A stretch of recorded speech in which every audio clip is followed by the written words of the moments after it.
Hi, this is Merle Margolese, owner of Merle Margolese Presents. Thank you for joining me today for another version of Merle's Pearls. Today's Merle's Pearl is going to be step one of what I teach in my time management class.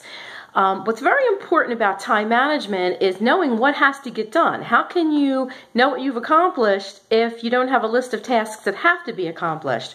So whenever I teach a time management workshop, the first thing we talk about what tasks have to be accomplished. So the first step would be get out a plain old piece of paper and start to make a list of everything that you need to accomplish. You can do this in both your personal life and your professional life and even your spiritual life. So you may want to denote a column for each one. So step one is to list everything that has to be done. And don't leave out anything, because that's how things get overlooked. You're driving home from work, you're like, oh my gosh, I forgot to send out those invoices. Well, if they had been on your list of things that need to be accomplished, that wouldn't have happened. I'm not saying that life won't jump in every once in a while and throw you a curveball, but as a general rule, if you know what you have to do, you can then decide when you have to do it, which is step two, and we'll get to that in another video. So the first thing to do is list everything. Is it invoicing? Is it statements? Is it contacting and following up your network contacts, people you've met?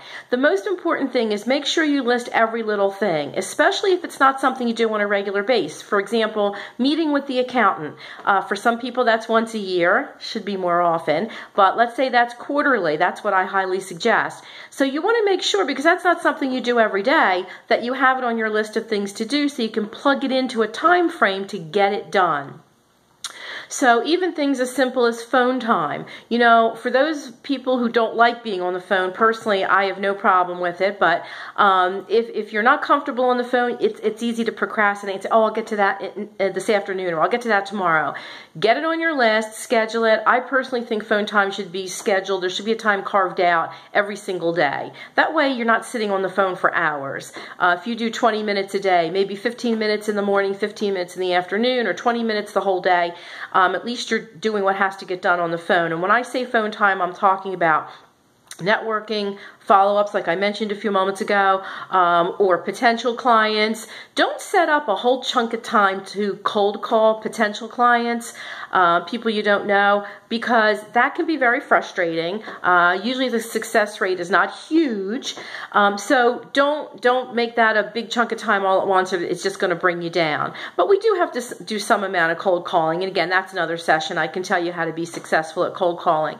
But let's focus on things that have to get done. Even personal improvement, education. Are you in a profession that requires continuing education classes? Make sure you get them on your list. Things that you know have to get done. One of the things that came out when I taught this class just last week for the faculty at a local college was that the one woman looked up and she said, oh my gosh, I didn't realize how much I do every day. So if nothing else, it's an eye-opener as to how much you really do accomplish in a day. So make sure you make that list. As you go through your days and your weeks, keep a notepad handy. So if you're like, oh, this is something I have to remember to do on a regular basis, you can add it to your list. So look for the next Merle's Pearl, which will be step two in your time management, and how to take that list and actually put it into effect, and how to make you in control of your time rather than your time controlling you. So thanks again for joining me for a Merle's Pearl. Have a wonderful day, and I'll look to see you again soon. Bye for now.